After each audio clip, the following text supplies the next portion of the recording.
Hi hello friends, എല്ലാ കൂട്ടുകാർക്കും ഇഷ്ടമാത്രം സീരിയലിന്റെ നമ്മുടെ ക്ലൈമാക്സ് എപ്പിസോഡ്സ് അടുത്തുകൊണ്ടിരിക്കുകയാണ്.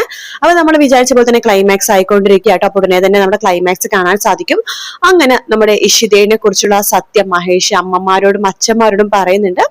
ശേഷം മഹേഷ് പറയണ്ട്, എന്തൊക്കെ പറഞ്ഞാലും ഇഷിതക്ക് നിങ്ങളെ പോലെ തന്നെ പ്രസവിക്കാൻ കഴിവുള്ളത്, എത്ര കുഞ്ഞുങ്ങളെ വേണമെങ്കിലും പ്രസവിക്കാൻ കഴിവുള്ള ഒരു നല്ലൊരു പെൺകുട്ടിയാണ് എന്നിങ്ങനെ പറയുമ്പോ പ്രിയാമണി പണ്ടെന്നാലും എന്തൊരു ചതിയാണ് ആ മനസ്സിന് എന്റെ മോളോട് ചെയ്ത്. ഇത് അങ്ങനെ വെറുതെ വിട്ടാ പറ്റില്ല, എന്റെ മോളെ ഇപ്പൊ തന്നെ ഈ വിവരം അറിയിക്കണം എന്ന് പറയുമ്പോഴേക്കും മഹേഷ് പറയണ്ട, അമ്മേ എനിക്ക് നിങ്ങളോട് ഒരു കാര്യം പറയാനുണ്ട്. ദേ ഞാനിപ്പോ പറഞ്ഞ കാര്യങ്ങളൊന്നും നിങ്ങളായിട്ട് ഇഷിതെടുത്ത് പറയരുത്, ആ അവകാശം നിങ്ങൾ എനിക്ക് തരണം എന്ന് പറയാണ്. ഇഷിതേന ഇത് പറയേണ്ടതല്ല എന്നാണ്, അത് ഒരു അനുഭവിപ്പിച്ചാണ് അറിയേണ്ടത് ഈ ഒരു കാര്യങ്ങളൊക്കെ. അതുകൊണ്ട് നിങ്ങൾ ഈ കാര്യം ഇഷിതെടുത്ത് പറയരുത്. അപ്പോഴേക്കും രാമനാഥൻ ആണെങ്കിൽ സ്വപ്നം എടുത്ത് പറയണ്ട്, സ്വപ്നം മോൻ പറഞ്ഞത് കേട്ടല്ലോ, ആരോടും പറയരുതെന്ന്. പറഞ്ഞതിന്റെ അർത്ഥം മനസ്സിലായല്ലോ, വീട്ടിലൊരുത്തി ഉണ്ടല്ലോ മഞ്ജിമ, അവളോട് പറയരുതെന്നാ പറഞ്ഞത്. അതെനിക്ക് പറഞ്ഞു തരേണ്ട ആവശ്യമില്ല രാമ, എനിക്ക് മനസ്സിലായി. അവളെ ആരാണെന്ന് എനിക്കറിയാലോ, ഞാൻ ഇത് ആർത്തും പറയില്ല എന്ന് പറയുമ്പോഴേക്കും പ്രിയാമണി അമ്മയടുത്തൂടെ ഞാൻ പറഞ്ഞത്, ഈ കാര്യം ആരോടും പറയരുത്. ശരി എന്ന് പ്രിയാമണി പറയണം. ശേഷം നമ്മുടെ മഹേഷ് പറഞ്ഞിട്ട് എന്തായാലും ഞാൻ ഒന്ന് റെസ്റ്റ് ചെയ്യട്ടെ, ഒന്ന് കിടക്കണം എന്ന് പറഞ്ഞിട്ട് മഹേഷ് അവിടെ പോവാണ്. വാച്ച അമ്മേ വാ എന്ന് പറഞ്ഞ് വിളിക്കാണ്. അങ്ങനെ നമ്മുടെ സ്വപ്നവലി മഹേഷിന്റെ കൂടെ പോകുന്നുണ്ട്. രാമനാഥൻ അവിടെ നിൽക്കാട്ടെ. അപ്പൊ രാമനാഥനോട് നമ്മുടെ പുറത്തേക്ക് ഇറങ്ങുമ്പോഴേക്ക് രാമനാഥനോട് നമ്മുടെ മാഷിനോട് പറയുന്നുണ്ട് രാമനാഥൻ, അതെ മഹേഷ് പറഞ്ഞതിന്റെ അർത്ഥം മാഷിന് മനസ്സിലായോ? ഇല്ല, എന്താ മഹേഷ് പറഞ്ഞതിന്റെ അർത്ഥം? അതോ ഇഷിതടുത്ത് ഈ കാര്യങ്ങളൊന്നും ഇപ്പൊ പറയണ്ടെന്ന് പറഞ്ഞു, പിന്നീട് അവനത് അനുഭവിപ്പിച്ചിട്ട് വേണം ഇത് പറയാനെന്ന് പറഞ്ഞു. അതിന്റെ അർത്ഥം മാഷിന് മനസ്സിലായില്ലേ? അതായത് ഇഷിത പ്രഗ്നന്റ് ആവുന്നതിലൂടെ ഇത് അറിയിക്കാനാണ് അവന്റെ ആഗ്രഹം. മനസ്സിലായോ? ഓ അങ്ങനെ, ഇപ്പൊ മനസ്സിലായി എന്ന് പറയാണ് മാഷ്. അങ്ങനെ ആ ഒരു ദിവസം കൂടി ഇനി അടുത്തെത്തി അല്ലേ രാമ? തീർച്ചയായിട്ടും നോക്ക്, ഒരു കണക്കിന് ആ മനസ്സിനെ അമ്മ എടുത്ത് ഞാനിപ്പോ നന്ദി പറയാം മാഷെ.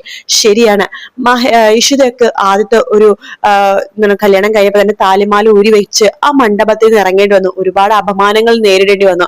പക്ഷെ അവസാനം എന്റെ മോന് എത്രയോ നല്ലൊരു പെൺകുട്ടിനെ കിട്ടില്ലേ? എവിടെ നിന്ന് കിട്ടും എത്രയോ നല്ലൊരു പെൺകുട്ടീനെ? എന്റെ മോന് അങ്ങനെ ഒരിക്കലും കിട്ടില്ല. അങ്ങനത്തെ നല്ലൊരു പെൺകുട്ടീനല്ലേ എന്റെ മോന് കിട്ടിയത്. അത് മാത്രോ, ചിപ്പിയുടെ ഒരു അമ്മയാവാൻ വേണ്ടി മാത്ര അവൾ എന്റെ വീട്ടിലേക്ക് വന്നത്. ചിപ്പിക്ക് ഇതുപോലത്തെ ഒരു അമ്മേനെ പെറ്റമ്മ പോലും ഇതുപോലെ ഉണ്ടാവില്ല, അത്രയും നല്ലൊരു അമ്മേനെ ചിപ്പിന് കിട്ടി. നാളെക്കൊരു സമയത്ത് ഇഷിതക്കും മഹേഷിനും കുഞ്ഞുങ്ങൾ ഉണ്ടായാൽ പോലും അവരുടെ ആദ്യത്തെ കുഞ്ഞ് ചിപ്പി തന്നെയായിരിക്കും എന്ന് പറയുമ്പോ മാഷ് പറയണ്ട്, അത് രാമൻ പറഞ്ഞ ശരിയാണ്.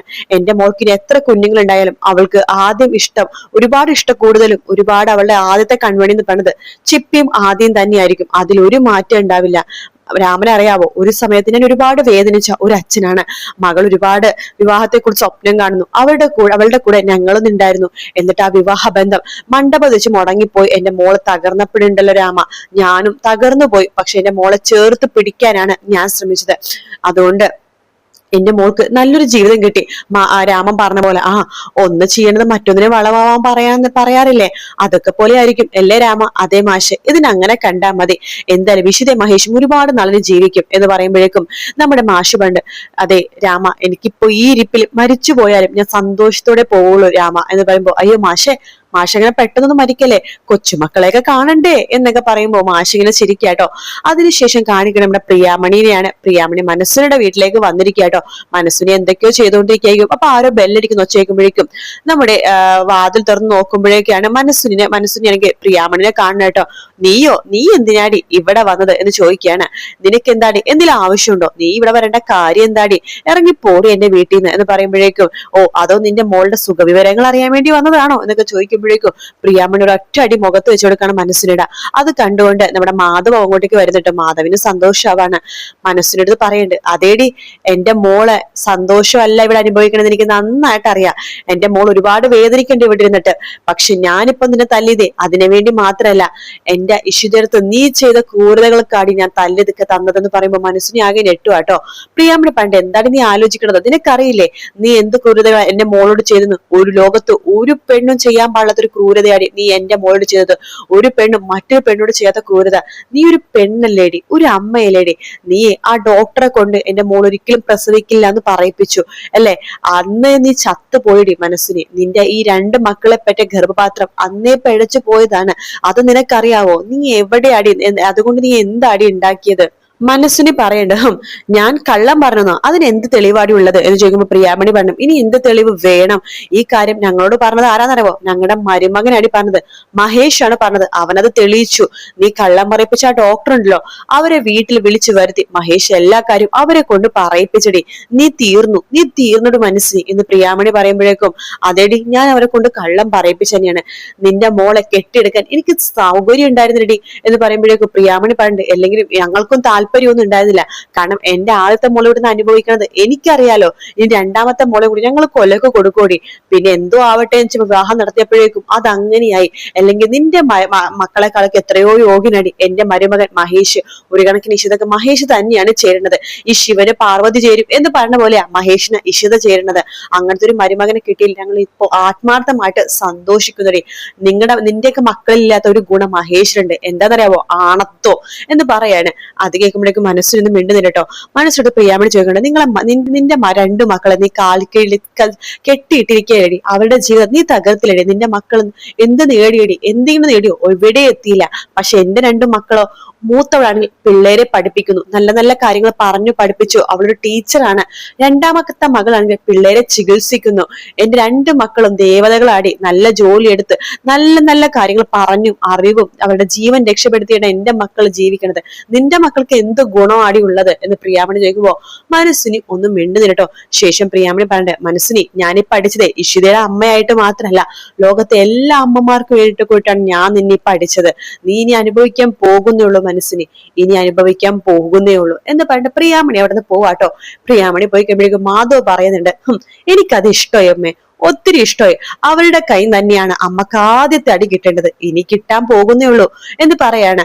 എന്തായാലും അമ്മക്ക് കിട്ടേണ്ടതൊക്കെ കിട്ടിയല്ലോ എന്ന് നമ്മുടെ ലയയും പറയേണ്ടത്, അമ്മയുടെ മുഖത്തെ അവരടിച്ച പാട് ഇപ്പോഴും ഉണ്ട്, എന്നാലും അമ്മ ഒരു വാക്ക് പോലും തിരിച്ചു പറഞ്ഞല്ലോ, ഒരു അടി പോലും തിരിച്ചു കൊടുത്തില്ലല്ലോ, അവക്ക് ഞാൻ വെച്ചിട്ടുണ്ട്, മനസ്സിന് തകർന്നു പോവില്ല, മനസ്സിന് ഇനി ഉയർത്തെഴുന്നേൽക്കും എന്ന് പറയുമ്പോ മാധവിനോടും കൂടി എനിക്ക് പറയാനുള്ളത്, മാധവനും അതിനിടയ്ക്ക് അവര് കുത്തി പറഞ്ഞു, മാധവ് അത് ശ്രദ്ധിച്ചായിരുന്നോ എന്ന് പറയുമ്പോഴേക്കും അത് കേൾക്കാനുള്ള അർഹത എനിക്കുള്ളത് കൊണ്ട് ഞാനൊന്നും പറഞ്ഞില്ല എന്ന് പറഞ്ഞിട്ട് മാധവ് അവിടെ നിന്ന് പോവാണ്. മനസ്സിനാണെങ്കിൽ മുഖം ഇങ്ങനെ തടവിക്കൊണ്ടിരിക്കട്ടോ, എടി പ്രിയാമണി ഞാൻ നിനക്ക് വെച്ചിട്ടുണ്ടെടി, ഞാൻ വരുന്നുണ്ട് നിന്നെ കാണട്ടെ, വെച്ചിട്ടുണ്ടെടി ഞാൻ നിനക്ക് എന്തൊക്കെ പറഞ്ഞിട്ട് മനസ്സിനെ അവിടെ നിന്ന് പോകുവാട്ടോ. അതിനുശേഷം കാണിക്കുന്നത് ഇഷിതേനെയാണ്. ഇഷിത ഹോസ്പിറ്റലിൽ നിന്ന് വന്നിട്ട് വാതിൽ തുറക്കുമ്പോഴേക്കും ചിപ്പി അവിടെ നിന്ന് ഹോംവർക്ക് ചെയ്തുകൊണ്ടിരിക്കുകയാണ്. ചിപ്പി ഇഷിതനെ കാണുമ്പോൾ മൈൻഡ് ഒന്നും ചെയ്യുന്നില്ല. മോൾക്ക് ഇത് എന്തു പറ്റി, അമ്മയടുത്ത് പിണക്കമാണോ, എനിക്കെന്തിനാ പിണക്കാം, അല്ല ഇവിടെ വേറെ ആരും ഇല്ലേ മോളെ, ആരും ഇല്ല, മഹേഷോ, ഡാഡി ഇവിടെ ഇല്ല, ഇല്ലെന്നോ, മോൾ എന്തൊക്കെയാ പറയണത്, ഞാൻ ഇവിടെ വന്നപ്പോ ആരും ഉണ്ടായിരുന്നില്ല, ഞാൻ ഒറ്റക്കായിരുന്നു, അപ്പോഴാണ് ഹോംവർക്ക് ചെയ്യാന്ന് വിചാരിച്ചു, ഈശ്വര മഹേഷ് എവിടെ പോയി എന്ന് പറഞ്ഞിട്ട് വേഗം റൂമിലേക്ക് പോയി നോക്കാണ് ഇഷിത. അവിടെ കട്ടിലും ബാത്റൂമിലും ഒന്നും മഹേഷിനെ കാണുന്നില്ല. ഈശ്വര മഹേഷിന് വയ്യായിക്ക് വന്ന് വല്ല ഹോസ്പിറ്റലിൽ കൊണ്ടുപോയോ, മോൾ എന്താ മോളെ അമ്മേനെ വിളിച്ച് ഈ വിവരം അറിയിക്കാത്തത് എന്ന് ചോദിക്കുകയാണ്. ഈശ്വരൻ ഞാനിപ്പോ ആരെയും വിളിക്കേണ്ടത്, ആരും എന്നെ വിളിച്ചില്ലല്ലോ എന്നൊക്കെ പറഞ്ഞിട്ട് ഇഷിത വേഗം തന്നെ ഫോൺ എടുത്തിട്ട് രാമനാഥനെ വിളിക്കണോ അത് മഹേഷിനെ വിളിക്കണോ എന്ന് ആലോചിക്കുകയാണ്. ശേഷം മഹേഷിന്റെ ഫോണിലേക്ക് തന്നെ ഇഷിത വിളിക്കാട്ടോ. പെട്ടെന്ന് ബെല്ലടിക്കണ തൊട്ടടുത്ത് ബെല്ലടിക്കുകയാണ്. ഇഷിത തിരിഞ്ഞു നോക്കുമ്പോഴേക്കും മഹേഷ് ഫോൺ കയ്യിൽ പിടിച്ച് നടന്നു വരുവാട്ടോ. ആ കാഴ്ച കണ്ട് ഇഷിത അന്തം വിട്ട് നിൽക്കാണ്. മഹേഷ് എന്ന് പറയുമ്പോൾ മഹേഷ് ഇഷിതയുടെ അടുത്തേക്ക് വരുവാണ്. അതേടോ ഞാൻ തന്നെയാണ്, ഇതെന്തൊരു അത്ഭുതമാ, രാവിലെ ഞാൻ പോകുമ്പോ വരെ മഹേഷ് കിടക്കായിരുന്നില്ലേ, ഇപ്പൊ എഴുന്നേറ്റ് നിൽക്കുന്നു, അതേടോ എഴുന്നേറ്റ് നിൽക്കണമെന്നൊരു ആഗ്രഹം തോന്നി എഴുന്നേറ്റ് നിന്നു, അല്ല മഹേഷ് ഒറ്റക്കാണോ എഴുന്നേറ്റ് നിന്നത്, അതെ എന്ന് പറഞ്ഞിട്ട് വേഗം ഇഷിതനെ പൊക്കിയെടുത്ത് കറക്കുവാട്ടോ. മഹേഷ് എന്താ ചെയ്യണത്, മഹേഷ് എന്ന് പറയുമ്പോ എന്താ തന്നെ ഇങ്ങനെ കറക്കിയെടുക്കാൻ വേണ്ടി എനിക്ക് എഴുന്നേറ്റ് നിൽക്കണ്ടേടോ എന്ന് പറയുമ്പോ ചിപ്പി പറയണ്ട്, അതെ അമ്മേ ഞാനേ സ്കൂള് കഴിഞ്ഞ് വന്നപ്പോഴേ അച്ഛനാ എനിക്ക് വാതിൽ തുറന്നത്, അപ്പോ അച്ഛമ്മയും അച്ഛനും ഇത് കണ്ടില്ലേ, അവര് കണ്ടു, അവര് അമ്പലത്തിൽ പോയിരിക്കുക അച്ഛന് വേണ്ടി പ്രാർത്ഥിക്കാൻ, പിന്നെ ആദ്യേട്ടനോട് ഈ വിവരം പറയട്ടെ, ആദ്യേട്ടന് ഒരുപാട് സന്തോഷവും എന്ന് പറഞ്ഞിട്ട് ചിപ്പി അകത്തേക്ക് പോവാണ് ആദ്യനെ വിളിക്കാൻ. ഇഷിതേനെ ചേർത്ത് പിടിക്കാണ് മഹേഷ്. എടോ ഇനി നമ്മുടെ ദിവസമാടോ, നമ്മൾ ആഗ്രഹിച്ച ദിവസങ്ങൾ, നമ്മൾ കാത്തിരുന്ന ദിവസങ്ങൾ എന്നൊക്കെ പറഞ്ഞിട്ട് ഇഷിതനെ കെട്ടിപ്പിടിച്ചിരിക്കട്ടോ മഹേഷ്. ആ ഒരു ഭാഗത്തോടാണ് ഇന്നത്തെ എപ്പിസോഡ് തീരുന്നത്. തിങ്കളാഴ്ചത്തെ പ്രൊമോയിൽ കാണിക്കുന്നത് എല്ലാവരും ആഘോഷമാക്കാൻ പോട്ടെ എല്ലാം. അത് ഇഷിത പ്രിയാമണി പായസം കൊണ്ടിരുന്നുണ്ട്, മഹേഷ് ഇഷിതനെ പായസം കുടിപ്പിക്കുന്നുണ്ട്, ഇഷിത മഹേഷിന് പായസം കൊടുക്കുന്നുണ്ട്, എല്ലാവരും ഭയങ്കര സന്തോഷത്തിലാണ്. പ്രിയാമണി സ്വപ്നയിലേക്ക് കെട്ടിപ്പിടിച്ച് ആഘോഷിക്കുക കേട്ടോ. ആ സമയത്താണ് നമ്മുടെ രജനിയും ആദിയും കൂടി വരുന്നത് കേട്ടോ. രചന ചോദിക്കണ്ട് നമ്മുടെ മഞ്ജുമെടുത്ത് ഇവിടെ എന്താ ഇത്ര ആഘോഷം, അതെ മഹേഷിനെ ഉയർത്തെഴുന്നേപ്പ് മാത്രമല്ല വേറെ എന്തോ ഒരു സംഭവം ഉണ്ടെന്ന് പറയാണ്. നമ്മുടെ ഇഷിത പ്രഗ്നന്റ് ആയിരിക്കും, അതാണ് പറയാൻ ഉദ്ദേശിക്കുന്നത് കേട്ടോ. വീഡിയോ ഇഷ്ടപ്പെട്ടാൽ ലൈക്ക് ചെയ്യുക, സബ്സ്ക്രൈബ് ചെയ്യുക, കമന്റ് ചെയ്യുക. മറ്റൊരു വീഡിയോ കാണാം friends. Take care, bye bye.